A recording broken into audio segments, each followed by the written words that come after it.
Hey, welcome to In the Spread. I'm Captain Chap Bryson, and today we're going to break down how to catch muskie on fly in river systems. Sometimes it isn't always about watching me catch the fish. This guy was a little more complicated, so we're going to get after it.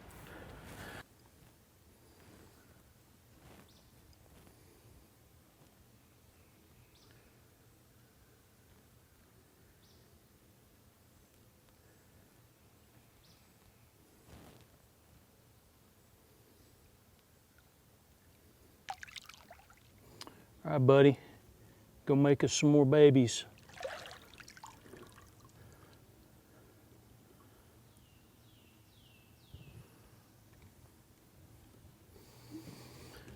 So that was it. We took a long time to revive that guy. It's June 2nd, as a matter of fact. And in the South, we have an annual, year-round muskie fishery in a lot of the different streams and rivers. And this one's no different. It's just important that when you get one, take the time to revive it. We probably sat here for, 25, almost 30 minutes reviving this fish. A lot of times they'll kick and act like they're ready to go, but they're not ready to go, and you'll go downriver and see them floating belly up. So just take the time, hold their head upstream. It's a bad deal if you pull them back and forth like this, because the water goes into the gill plates backwards, and that's not just on muskie, but that's on any fish. If you pull them backwards in the water goes in their gills backwards, and that basically drowns them. So you just want to turn them so that their head's upstream, good, fresh, clean water coming into their gills, flowing right through, and it'll revive them. Make sure that your net's not constricting their gill plates, compressing it down, making it so that they can't breathe and catch their breath. You got to look at it that it's a marathon that fish just ran, fighting you. You caught that fish, the fish ran a marathon and exhausted itself. And then you hoist it out of the water without letting it catch its breath. It's really a bad deal. So when we are In the Spread, the way we handle fish, we catch the fish, we get it in the net, we revive it to a point where we can deal with it safely to get some photographs and all of those things. Then we put it back in the water, and we spend as much time as we need to in order to revive that fish. So it's really important to protect your fisheries and just take care of the fish that you're trying to catch.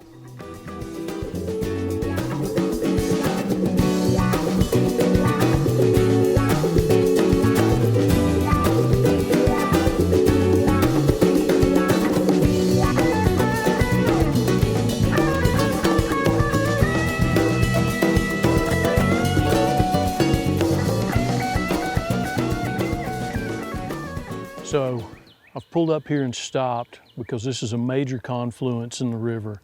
We've got the main river channel at River Right, which is that side, and then a tributary fork coming in at River Left. And so anytime that you have a main confluence of any rivers, you always wind up with a big eddy pool. And at different times of the year, one fork is going to have more water coming out of it than the other. The main river channel, which in this case is on River Right, has the stronger water flow. However, it's still going to create an eddy, an eddy situation in the river, which means it's just water kind of going around in a circle, waiting its turn to go downstream. That's where muskie like to stay. They like to hang out there. They don't like to stay in the fast current like a trout will or even a smallmouth. They want to lay up where it's really easy for them to exist, because they're kind of don't like the rivers anyway, but they like what's to eat in the rivers. So I'm anchored up here, and I'm just going to anchor walk my way down. It's a big limestone shelf. It's about 4 or 5 feet deep where I got the boat anchored, and then right at the stern of the boat it drops off to about 8 or 9 feet, and the hole runs for about 75 yards downriver. So my target in this area is going to be basically all of it. I'm going to fish every single bit of it at some point, but I'm going to break it down into what I know. So I've got the fork, the tributary to the main river, dumping in water that's a little bit more off color. The main river's pretty clear, but the tributary's got a little bit of color. being a predator fish, they're going to use every advantage they have, so they're going to hang out in that off-colored water so that they can ambush stuff. So I'm going to fish that part of it first without spooking the clear part of the hole. It's kind of tough, kind of technical to do, but if you just kind of go quietly and take it easy and slow, fish the top and work your way down through, you'll be able to get to all the fish that you want to get to. So I'm just going to start casting. The way I'm looking at this, you know, in this stained water coming in from the tributary, I can barely see the tops of some rocks out there. Not very clear, but there's a distinct foam line coming down. Clearly a tree in the river here, right in the confluence and at the top of the eddy. I'm going to cast between the two treetops, bring it right back through, strip and retrieve all the way through. And something that's really critical and important to do is right here at the boat side, you got to make stuff happen at boat side. A lot of times, and it's happened several times today, there's been 2 or 3 muskie will follow the fly all the way up to the boat right here at boat side and just sit there and look at it, trying to decide if they're actually going to eat or not. And that's the frustrating thing about those fish, but it's also kind of what keeps us all coming back for them. So when I get to the boat side with the fly, I make all kind of noise. I'll dig the rod way down deep into the water, making big rips all the way through. And I won't just do one figure 8. I'll do several, or I'll do a skitter across the top and let it sink. I'll bring it back around and rip it hard back to the right, rip it back again. Make the noise. You got to do something to trigger those fish, trigger their lateral line to say, huh, there's a meal, I want to come and eat it.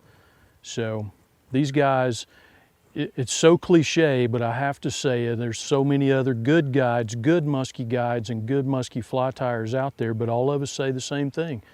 Muskie eat when they damn well get ready to eat and not a second before. They'll lay up all day with their belly full and just decide, you know what, I don't care how great that looks, I'm not going to eat it. And then something will happen and they'll just decide, you know what, I'm going to kill it and eat it.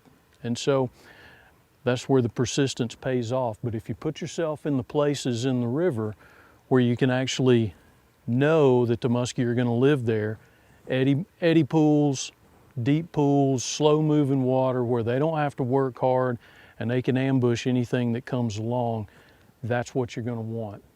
So we're going to see if we can get one out of here.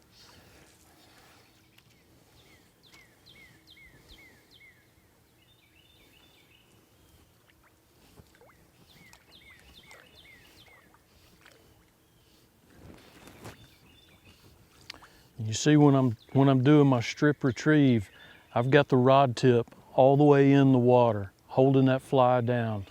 A lot of these Buford head style flies that I tie, it's got a lot of hair, a lot of material, a lot of stuff going on there, and so it retains a little bit of air inside all that deer hair, and it'll make it want to float. So I'm fishing a 400 grain sinking line, 40-pound bite wire, and 50-pound fluorocarbon in front of that.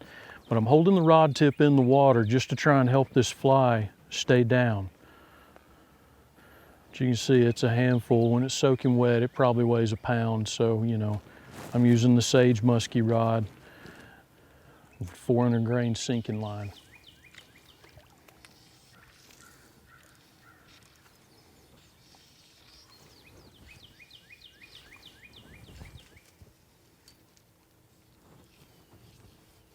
There's nothing pretty about it.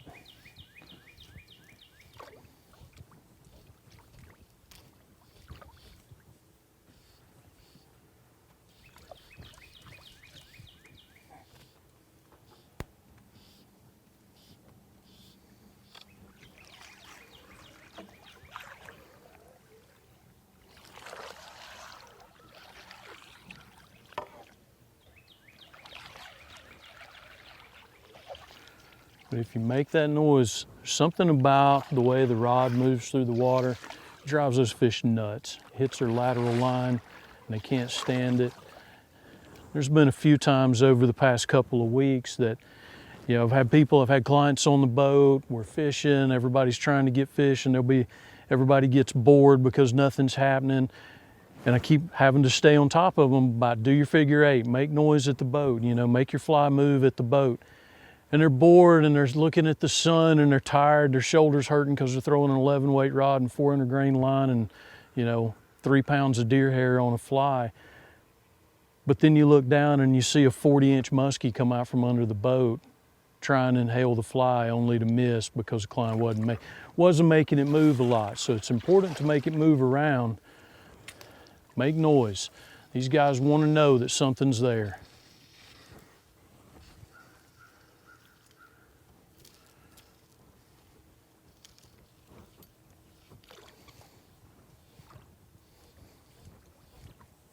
So when I do my strip retrieve, I'm mixing it up because my flies will dart and weave, and no matter whose musky flies you use, they all have a nice action to them. A good musky fly is going to be articulated. It's going to get a lot of up and down, side to side action. And so I vary my retrieve up with the length of the strips and the duration of them. And everybody says, okay, so exactly how should I do this? Exactly how should I strip this fly? What should I, they want to know the exact recipe so that they can turn it on, tune it in, and be done with it forever. And the answer is that there's not one. Every fly is different.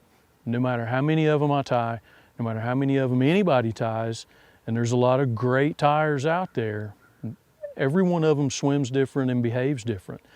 And it's just the nature of the beast, so to say. So you got to figure out exactly what it takes on each fly to make it swim and get the right movement. One of the things that I really like about the Sage musky rod, and there's a lot of good musky rod manufacturers out there, but one of the things I really like about the Sage is the extended grip on the rear. Any good 10 or 11 weight is going to work for musky. It's always going to have a fighting butt on it, and that's great. But this one is really good because it's got just a little bit more there to grab onto. I can grab that joker and stuff it down in there and really make some noise with it, and it's not nearly as difficult, not nearly as tough on my shoulders at the end of the day.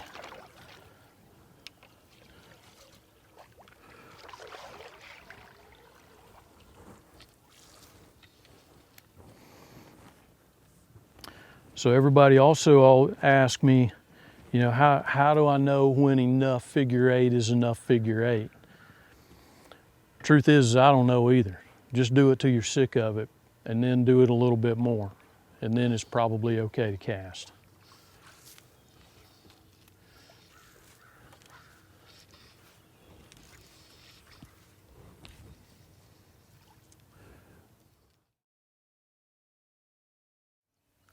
So we've talked about how, where muskie are going to hold in open water on a river, with the confluence of a tributary coming into the main stem.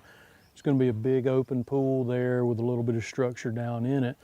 We talked about how they're going to live there, hang out there, and eat there, and exist. However, now what I want to talk to you about is some of the structure within the river, the main stem of the river or the tributary, to look for. And so I've pulled up here kind of close. I've already fished all this area, and we didn't get a follow or anything, which doesn't mean anything at all. It doesn't mean that there's not fish there, but I wanted to get close so that you guys could see what I'm talking about. So first thing in the water right here, port side to the boat, we have a tree. We have a tree that's got a V in it. It's got two main trunks on it, creating a V, or from this position that I'm standing. From the position that I'm standing, it creates an A, but upstream is this way. Water's flowing down. So we have the tree right there, one trunk, two trunks, and a V right in the middle of it underwater, and that's in about 3 feet of water or so, 3 to 4 feet of water. So what happens behind that V is that the water kind of swirls a little bit because the water's coming over the top of the trunks, and so it kind of swirls, making like a little cushion for a fish to live in. It's a great place for a muskie to hide. It's going to provide a little bit of cover, a little bit of shelter. He or she is not going to have to work really hard in order to stay in that spot. They can exist right there. So when I'm coming down the river, it doesn't matter if I'm in my jet boat, a kayak, a drift boat, whatever it is that you've got that you're floating in, These are the things that you want to look for. So look for the submerged structure right there, like the tree, and you got a nice little bit of a tree branches left there to snag flies on, but that usually means there's a fish living in it. So the other thing that I'm looking for, this is like a nice little spot to cover several different areas and target points that I would fish. Directly across port side perpendicular to us is a root system of a nice big tree. Anytime you see that exposed in the river or creek bank, you can count on the fact that underneath it is a big hole. May not be 10 feet deep, but in comparison to what the rest of the river or creek is around you, it's going to be deeper. That means it's undercut, it's got shade, it's got shelter, it's got everything that a apex predator fish needs to live. So I'm definitely going to, after I've fished the tree that's submerged right there, I'm definitely going to cast flies over to the base of the tree trunk. And so let's talk about that fly placement for just a minute. And I see this a lot. So what happens is I say cast all the way to the tree trunk, and someone will cast invariably and it lands 4 feet from the trees. That's not close enough. It has to touch the trees. It has to get, the hair on the fly needs to touch the root wad at the base of the tree. Otherwise, you're not close enough. So cast it all the way in. As soon as the fly hits the water, start stripping it out, making the fly swim, strip it out. If you don't like the first cast that you did, cast it again. Second or third one may do it, but don't get too hung up on spending a lot of time in one spot. Typically these fish, they're going to come out if they're hungry and they're in the mood to kill something, they're just going to kill it and be done with it. So key to success here is moving, covering water, hitting lots of spots. So now moving down, the next spot that I would look at, right over there, we got some overhanging trees, which is going to create shade. We also have some tree trunks, smaller ones, that are touching the water and going into the water.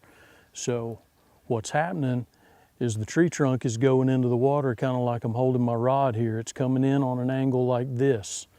So underneath the water, what's happening there is another little circle, cylindrical tubular disturbance, if you will. It creates an eddy, a cushion. So a fish is going to lay underneath that tree. And you say, well, God, how am I going to get a fly underneath that tree? You don't have to. But what you got to do is you got to get the fly close. It's got to be almost touching the tree. That way when you swim the fly out, it gives the fish the opportunity to see it above it and make a decision on whether or not it wants to kill your fly and eat it. So if you look at the pictures of muskie, if you've caught muskie, you notice that their eyes are sitting on top of their head, which means that they're going to look from underneath. They're going to come from underneath looking up, because that's the way their eyes are situated. It's situated as a predator fish. Not on the sides of their head as much. They're still on the sides of their head, clearly, but they're more up, meaning that they can see above them a whole lot better. So you just want to get the fly to the tree, bringing it out so that the fish laying under that tree has an opportunity to see it. So we've made our cast. We've made our cast to the submerged tree trunks that are in the water. We've cast to the root wad over there. We've cast to the overhanging trees and limbs that are in the water. Next downstream about 20 yards of us is a huge conglomeration of trees that are still growing out of the riverbank, creating a huge wash underneath. And so what's going on down there is a combination of all the three things that I just explained. So this would be the grand prize winner, if you will. So the fish that you want is going to be laid up down deep, all the way tight to those roots, because that way the sucker, the 12 to 14 inch horsehead sucker that comes swimming by has no idea that that muskie's laying in the root wad. Boom, he's nailed.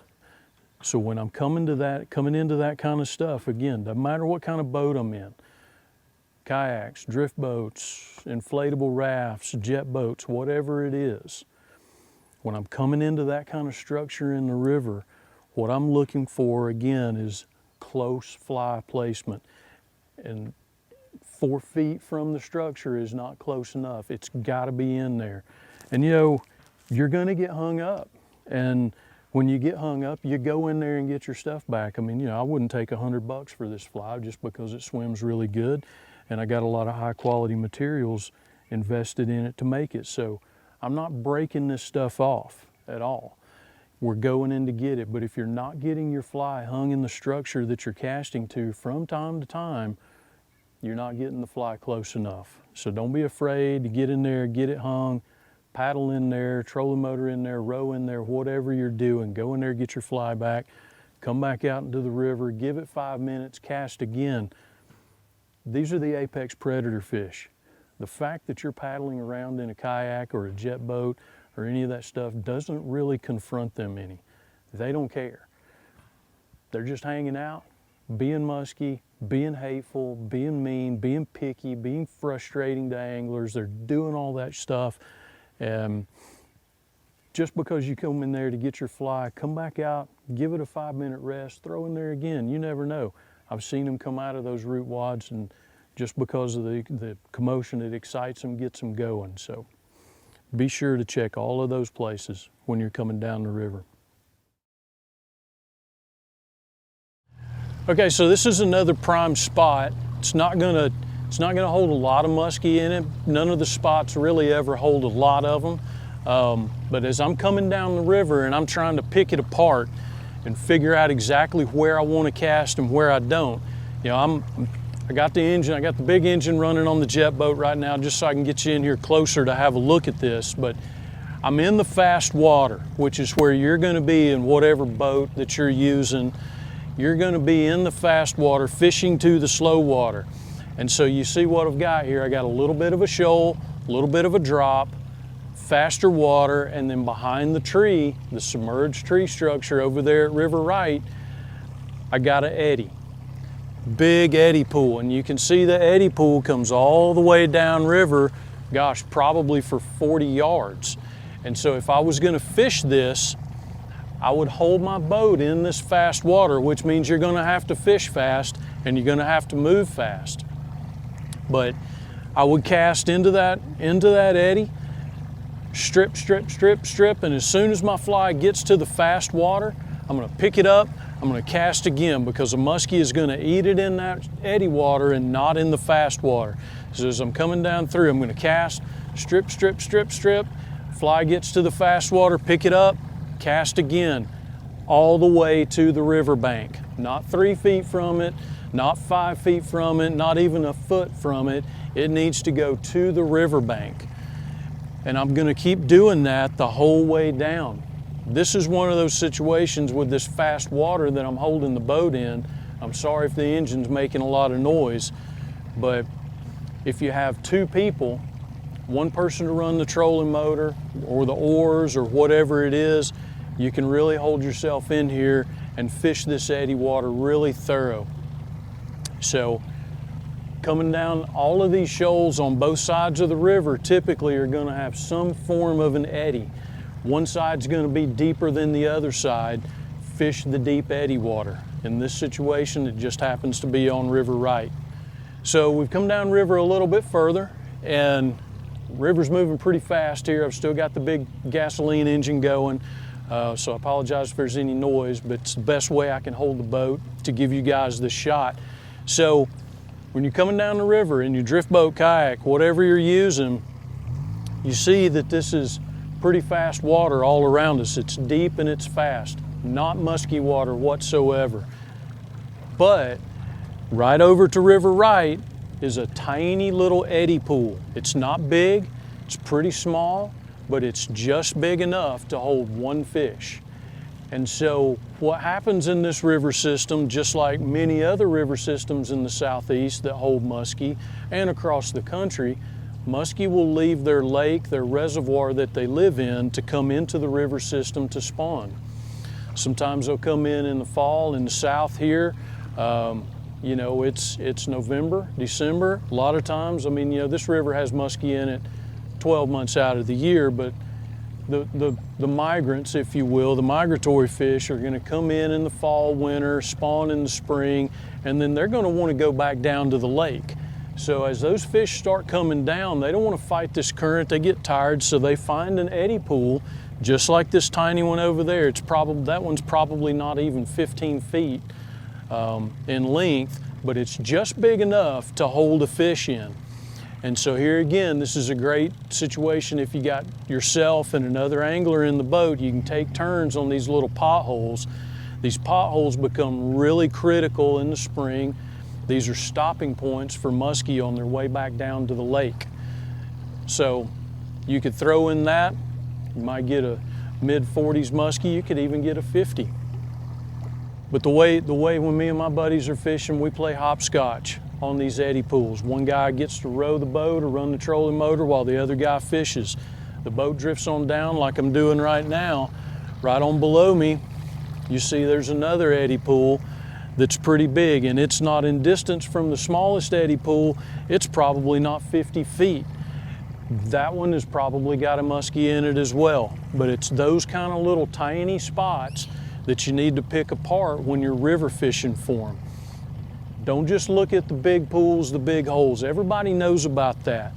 Every musky river in the South has these fabled, pools that everybody says, oh yeah, it's the only place there's muskie in the river. Well, and in the spread, we share all the secrets and we tell you everything. And the whole reason to come to In the Spread is so you can find this kind of stuff out. I've sat here day after day after day on this river watching guys come through in jet boats. They blow right past these spots. You got 2 prime eddy spots right here that I have caught fish out of and or had follows out of. So don't bypass the tiny little spots. Most of these freestone and limestone rivers have really steep gorges, steep river banks, which means the river drops off really deep really quickly. So we could go over there and I could mark it on my graph. I mean, right now I'm sitting in 5 feet of water and the river's not even 50 yards wide here. So as we come down, looking at this from side to side, what I'm looking for as a guide, as an angler wanting to catch fish, I'm looking for these tiny eddy pools. I'm looking for any little bit of structure that might make me think something is happening underneath the water. Because a lot of times it's not all about what's happening up here that you can see. It's what's happening underneath that you can't see. So the leaves are all out, the weeds have grown up on the riverbank and you can't see it too well, but everything on this riverbank is big, steep rock cliffs. And I'm going to ease the boat over here to the side. You can see some of the remnants here where the river was carved after the glaciers thawed. And so it's really deep. I'm looking on the graph. We went from 3 feet deep in the river to now we're at 7 feet deep. I'm going to get over here a little bit closer just so I can give you an accurate reading so you can see what I'm talking about. But what's happening, and I was talking about I got sidetracked, sorry. What's happening underneath the water surface? So you got all of these rocks that have been carved out by water throughout the years. Depending on which philosophy you believe in, I don't want to get into the religion, but it's either hundreds, thousands, millions, billions, or trillions of years. I don't care what you believe, it's your personal business. But what I do know is that water has carved out these cliff ledges. And it's carved out underneath these cliff ledges. And so just like right here, I'm not 10 feet from it and I see another tiny little eddy pool that's not even 5 feet, but I would cast to that just because there could be a fish transitioning on its way back down to the lake and it's stuck right up there to it. These guys are running marathons, they're working hard, they're lazy fish anyway. So they're going to have to take breaks, and so they'll be stuck right up there close, tight to it, waiting on the conveyor belt of food to bring them something. As the water comes off of that little tiny eddy pool there and comes over the face of this little rock ledge, I can see now, I'm really close to it, I'm too close to it to fish, but I can see now how the water has undercut into that rock. So I would most certainly, as I'm floating through here, take some time, make some casts to it, and just see what happens. And you know, if you don't get a muskie, chances are you get a big smallmouth out of an area like that too.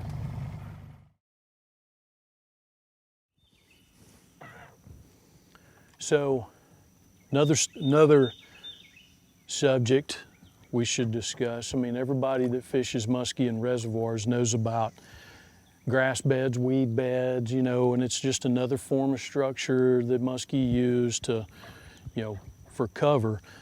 A lot of the rivers in the southeast and throughout the country that hold muskie will have some weeds in them, because like this river, at times during the summer, the flows get really low and a lot of the river goes dry. And so it's dry enough to support a form of aquatic grass and vegetation. So right now, the boat's over top of a pretty good sized grass bed. And I'm looking at, you know, over on river left, there's a whole lot of things working here that I like. One is the grass bed. It's a pretty big one. It's probably about 100 yards long, and so I like that a lot. I like that the grass bed has shade on it a lot, because muskie don't have eyelids, just like any other fish don't have eyelids, so they can't squint their eyes from the sun. So there's shade over here. So not only are muskie going to be in here, but their bait fish and suckers and everything that a muskie eats is going to be in here. Lastly, the other thing I like is on the far riverbank, there's a whole lot of structure, a lot of trees hanging off into the river, creating those swirling vortexes of death that I was talking about earlier, the cushions of water that the muskie are going to live in. So I'm going to ease over there a little bit. In this situation, I'm going to want to fish my biggest rod with the heaviest sinking line and one of my biggest flies, because I want to create the most amount of disturbance coming through the water as possible. Get their attention, make them move, make it so they can't stand it, that they have to eat. So a good long cast is pretty important, because you want to be able to bring the fly all the way across the weed bed, all the way from the riverbank, all the way across the top of the weed bed, giving that fish every opportunity that you can so that it'll hopefully decide to kill your fly and eat it. One thing I think that it's really important to do, especially when you're fishing bucktail flies, is you got to soak your flies before you fish them. And so when I pull up to a spot, you know, I deploy the trolling motor or the anchor or the oars or whatever it is. Before I do any of that, I'll pitch a fly just off the side of the boat in the water, just so it can soak really good. That way, when I make my cast and start stripping to retrieve, the fly sinks, it gets in the water, and it's got all the action right off. And I'm not using half of my first cast, you know, to try and not using half of my first cast just to get my fly wet. So a lot of times your first cast in the spot is the one that's going to get the fish.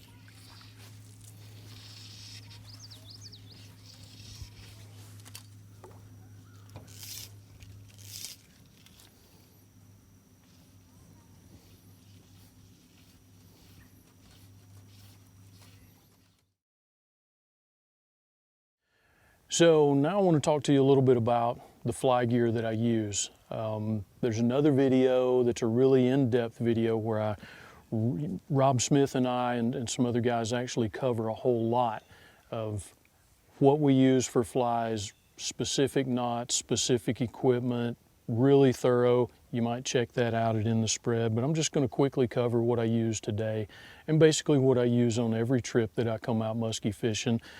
If it's just me and the buddies coming out fishing, or if I'm guiding, either one. This is the equipment that I use. Always the big flies. For whatever reason, for me, I don't know what it is, but for me, the big flies always work the best. I even use some that are even bigger than this one. This is a Buford style head. Got some videos within the spread showing you how to tie these flies. You should go over and check them out. It's just about as addictive to tie these ridiculous things as it is to fish them and fish for the muskie. it's a whole new sickness for me. So the big flies are an absolute must. Some are triple articulated, some are just tied on a hook, giving a little more jigging action, but those work. So I got a box load of those, and all winter to tie them, and it's a great thing. So in regards to rods, I like right now, excuse me, right now my favorite rod is the Sage Musky rod. Sage calls it an 11 weight. I'm throwing a 400 grain sinking line on there with some 50-pound fluorocarbon and 40-pound bite wire with a loop knot and another one of my big ridiculous flies tied on there. But I like the Sage Musky rod. It's light in the hand. It's got the extended rear grip for figure eights. And you can see that I'm using a really big reel. This is a Lamson Speedster Heavy Duty HD in size 4. Doesn't mean it's for a 4 weight, it's in size 4.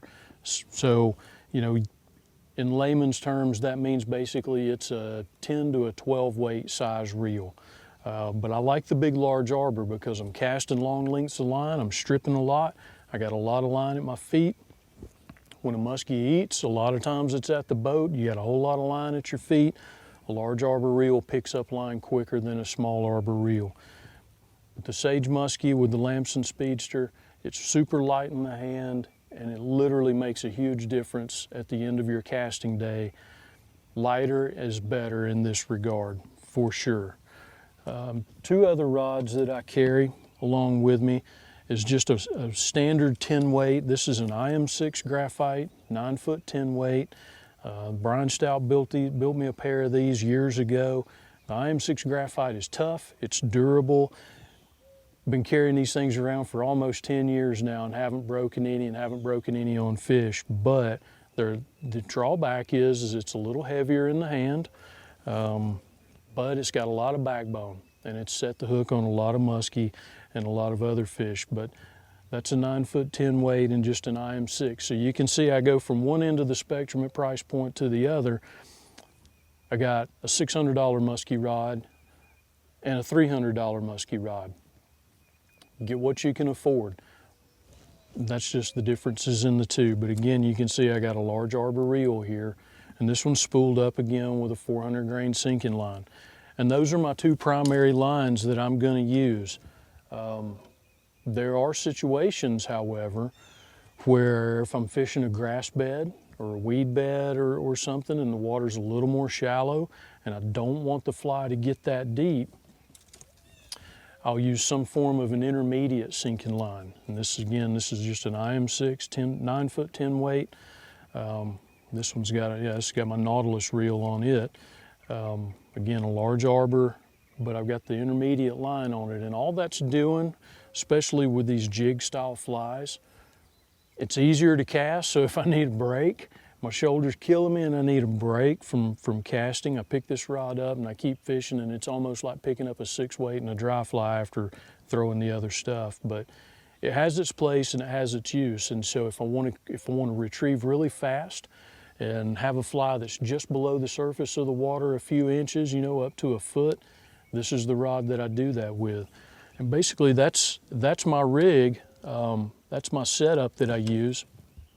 The only exception, and I don't have it with me today, the only thing that I would consider adding to that is a floating line for topwater work and all of those, and all of that stuff. It's a great time, it's really fun.